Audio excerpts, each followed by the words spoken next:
आज की कहानी का शीर्षक है बुद्धिमान खरगोश पार्ट 2। किसी वन में भासुरक नाम का एक सिंह रहता था।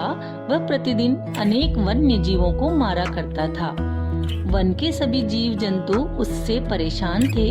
एक दिन जंगल के सभी जीव मिलकर उसके पास पहुँचे। उससे निवेदन किया, वनराज, प्रतिदिन अनेक प्राणियों को मारने से क्या लाभ? आपका आहार तो एक जीव से पूर्ण हो जाता है, अतः प्रतिदिन एक पशु आपके पास आ जाया करेगा। इस प्रकार बिना परिश्रम के आपका जीवन निर्वाह होता रहेगा और हम लोगों का सामूहिक विनाश भी नहीं होगा, क्योंकि प्रजा पर कृपा रखने वाला राजा निरंतर वृद्धि को प्राप्त करता है। सिंह उनकी बात मान गया। तब से वन्य प्राणी निर्भय होकर रहने लगे। इसी क्रम में कुछ दिनों बाद एक खरगोश की बारी आ गई। खरगोश सिंह की गुफा की ओर चल पड़ा, किंतु मृत्यु के भय से उसके पैर नहीं उठ रहे थे। मौत की घड़ियों को कुछ देर तक टालने के लिए वह जंगल में इधर उधर भटकता रहा। एक स्थान पर उसे एक कुआं दिखाई दिया। उसे देखकर उसके मन में एक विचार आया कि क्यों न भासुरक को उसके वन में दूसरे सिंह के नाम से उसकी परछाई दिखाकर इस कुएं में गिरा दिया जाए। यही उपाय सोचता सोचता वह भासुरक सिंह के पास बहुत देर बाद पहुंचा। सिंह उस समय भूख प्यास से व्याकुल होता हुआ अपने होंठ चाट रहा था। उसके भोजन की घड़ियां बीत रही थी। सोच ही रहा था कि कुछ ही देर में कोई पशु न आया तो वह अपने शिकार को चल पड़ेगा और पशुओं के खून से सारे जंगल को सींच देगा। उसी समय वह खरगोश उसके पास पहुंच गया और उसको प्रणाम करके बैठ गया। खरगोश को देखकर सिंह ने क्रोध से लाल लाल आंखें करके गरज कर कहा, अरे खरगोश, एक तो तू छोटा है और फिर इतनी देर लगा कर आया है। आज तुझे मारकर कल से मैं जंगल के सारे पशुओं की जान ले लूंगा, उनके वंश का नाश कर डालूंगा। खरगोश ने विनय पूर्वक सिर झुकाकर उत्तर दिया, क्षमा करें महाराज, आप व्यर्थ क्रोध कर रहे हैं। इसमें न मेरा अपराध है और न अन्य पशुओं का। कुछ फैसला करने से पहले मेरी देर से आने के कारण को तो सुन लीजिए। शेर गुर्राया, जो बोलना है जल्दी बोल, मैं बहुत भूखा हूँ, कहीं तेरे कुछ कहने से पहले ही मैं तुझे चबा न जाऊं। स्वामी, बात यह है कि सभी पशुओं ने आज सभा करके और यह सोचकर कि मैं बहुत छोटा हूँ, मुझे तथा अन्य 4 खरगोश को आपके पास भोजन के लिए भेजा था।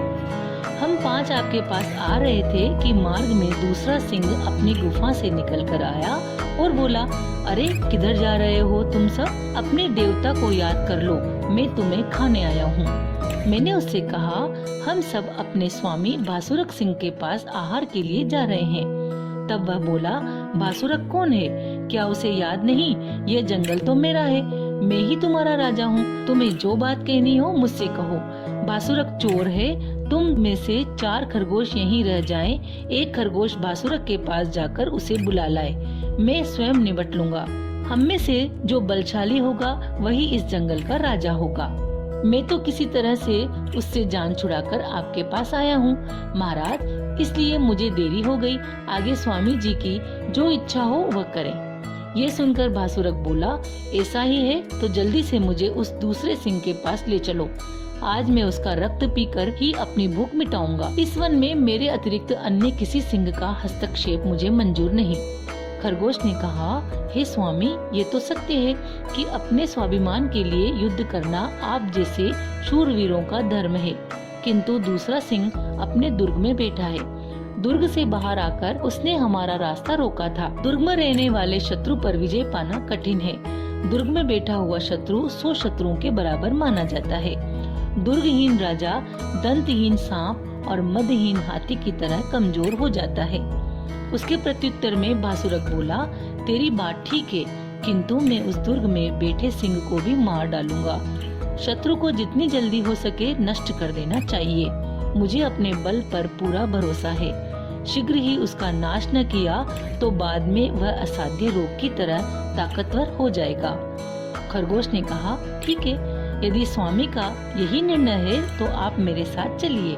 यह कहकर खरगोश भासुरक को उसी कुएं के पास ले गया जहां झुककर उसने अपनी परछाई देखी थी।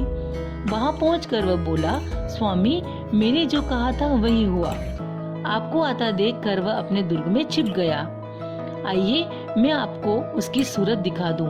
जरूर मैं उस नीच को देखकर उसके दुर्ग में जाकर ही उससे लड़ूंगा। खरगोश भासुरक सिंह को कुएं की मेड़ पर ले गया। भासुरक ने झुक कर देखा तो उसे अपनी परछाई दिखाई दी। उसने समझा यही दूसरा सिंह है। तब वह जोर से गरजा। उसकी गरज के उत्तर में कुएं से दुगनी गूंज सुनाई दी।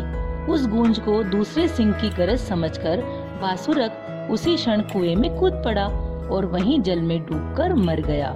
खरगोश ने अपनी बुद्धिमत्ता से सिंह को हरा दिया। वहां से लौटकर वह वन्य जीवों की सभा में गया। उसकी चतुराई जानकर और सिंह की मौत का समाचार सुनकर सभी जानवर प्रसन्नता से नाच उठे। इस कहानी से हमें शिक्षा मिलती है कि बुद्धि का बल शारीरिक बल से श्रेष्ठ होता है।